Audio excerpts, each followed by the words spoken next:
Hello everyone, आज हम करेंगे समास। ये एक ऐसा टॉपिक है जो हमें हर क्लास में देखने को मिल जाता है। समास समास का तात्पर्य होता है संक्षिप्तीकरण।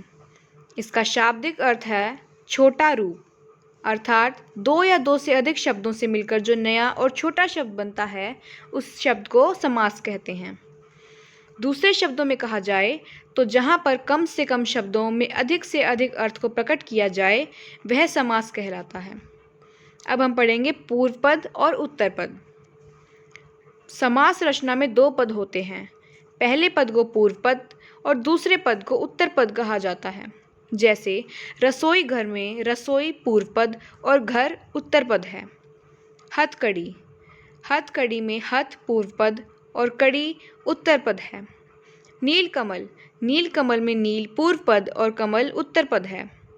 राजपुत्र, राजपुत्र में राज पूर्व पद और पुत्र उत्तर पद है। सामासिक शब्द क्या होते हैं? समास के नियमों से निर्मित शब्द सामासिक शब्द कहलाता है। इसे समस्त पद भी कहा जा सकता है। पूर्व पद और उत्तर पद के मेल से जो नया शब्द बनता है वह समस्त पद कहलाता है। वह समस्त पद कहलाता है। जैसे रसोई के लिए घर, रसोई घर। हाथ के लिए कड़ी, हथकड़ी। नील और कमल, नीलकमल। राजा का पुत्र, राजपुत्र।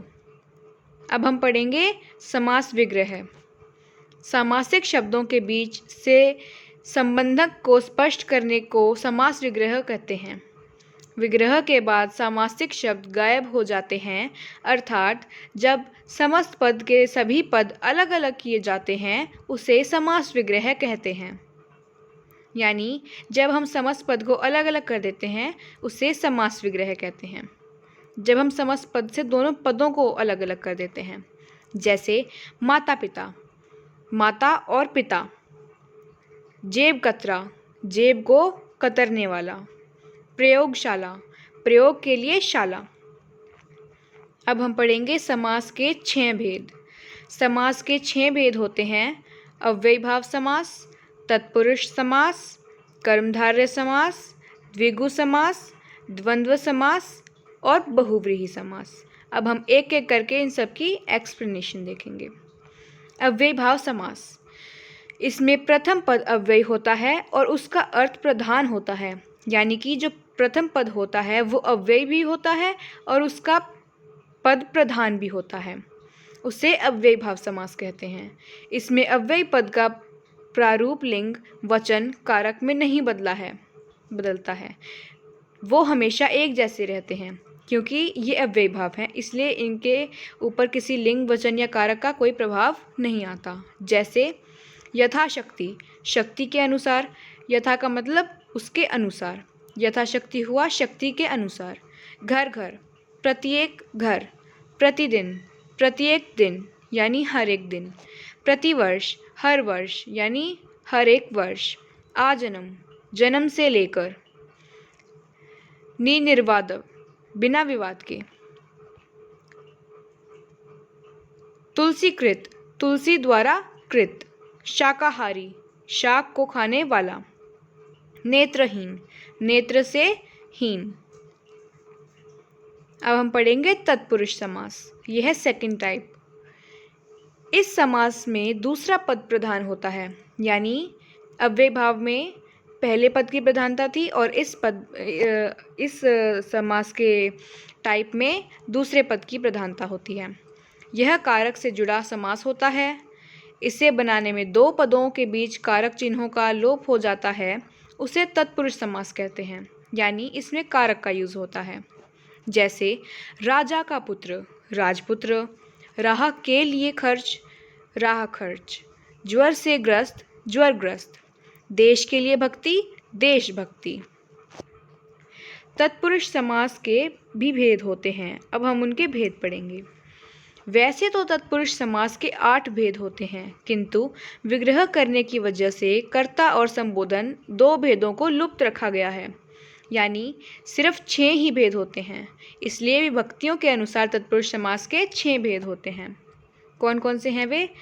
कर्म तत्पुरुष समास, करण तत्पुरुष समास, संप्रदान तत्पुरुष समास, अपदान तत्पुरुष समास, संबंध तत्पुरुष समास और अधिकरण तत्पुरुष समास। कर्म तत्पुरुष समास का एक एग्जाम्पल हम करेंगे। माख न चोर, माखन को चुराने वाला। करण तत्पुरुष समास, तुलसी कृत, तुलसी द्वारा कृत। संप्रदान तत्पुरुष समास का एग्जाम्पल देशभक्ति, देश के लिए भक्ति। अपदान तत्पुरुष समास रोग मुक्त, रोग से मुक्त। संबंध तत्पुरुष समास गंगा जल, गंगा का जल। अधिकरण तत्पुरुष समास वनवास, वन में वास या फिर आप बीती, आप पर बीती। यानी तत्पुरुष समास कारक के अकॉर्डिंग ही चलते हैं। नन्य तत्पुरुष समास क्या होता है? यह तत्पुरुष समास का ही एक प्रकार है। इसमें पहला पद निषेधात्मक होता है, यानी इसमें नेगेटिव उसकी तरफ इशारा किया जाता है।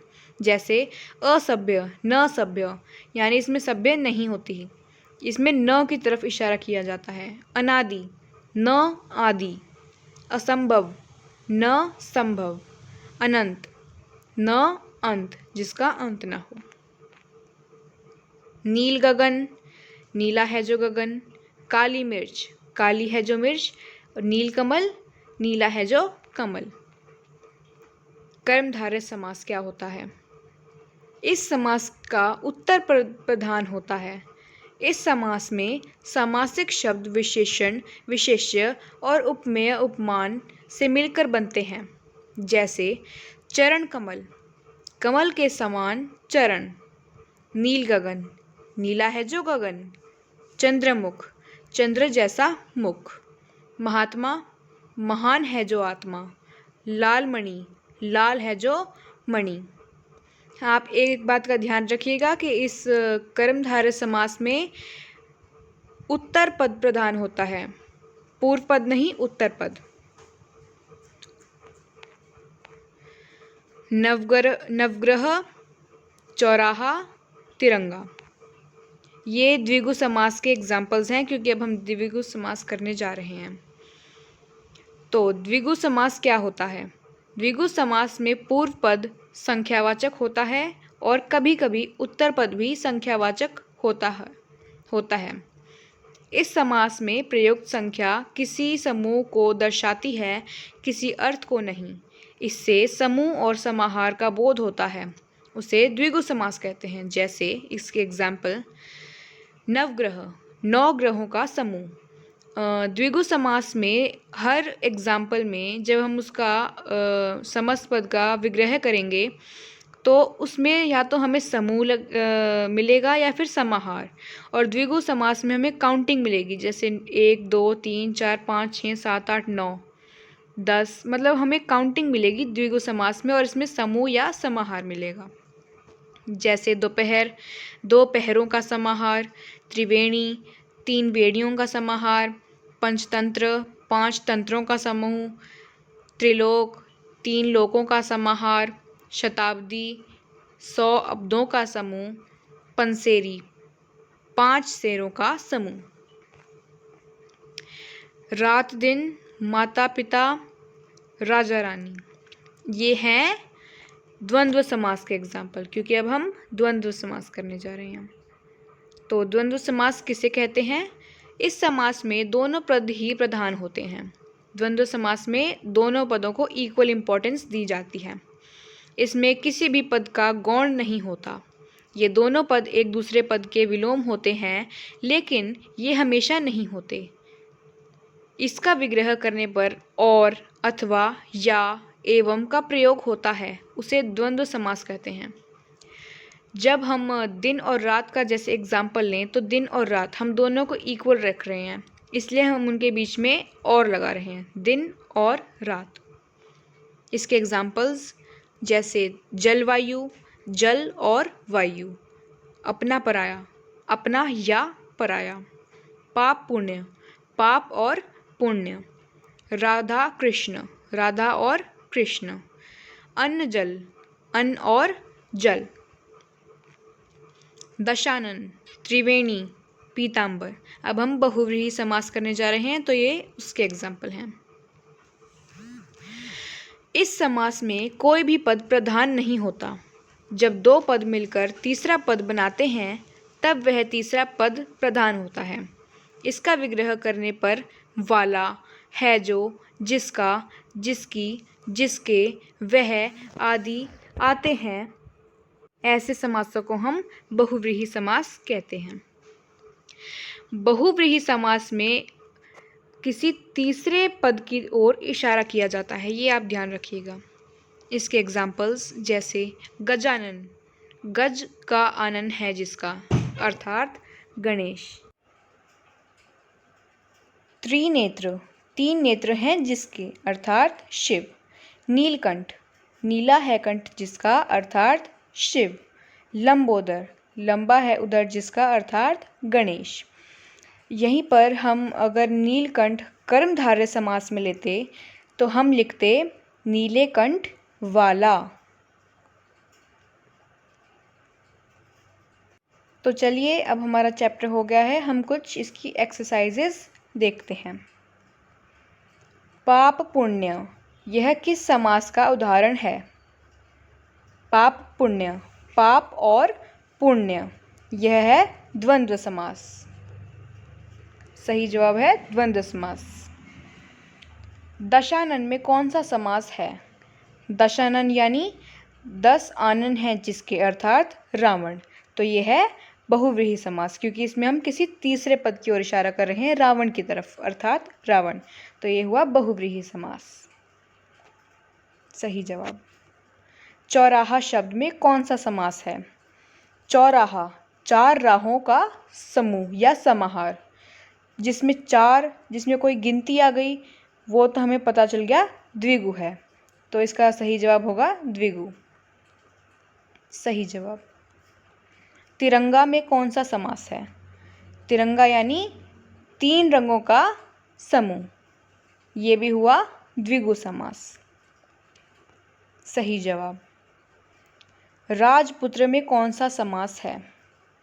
राजपुत्र यानी राजा का पुत्र, राजा का पुत्र हुआ तत्पुरुष समास। तत्पुरुष समास सही जवाब। समास कितने भेद के होते हैं? समास 6 भेद के होते हैं। कौन कौन से 6 भेद? कर्मधारय, बहुव्रीहि, द्वंद्व, द्विगु, तत्पुरुष और अव्ययभाव। सही जवाब है 6। जिस समास का पूर्व पद यानी पहला पद प्रधान हो उसे कौन सा समास कहते हैं? तो जिस समास में पहला पद पूर्व पद प्रधान होता है उसे कौन सा समास कहते हैं? अव्ययभाव।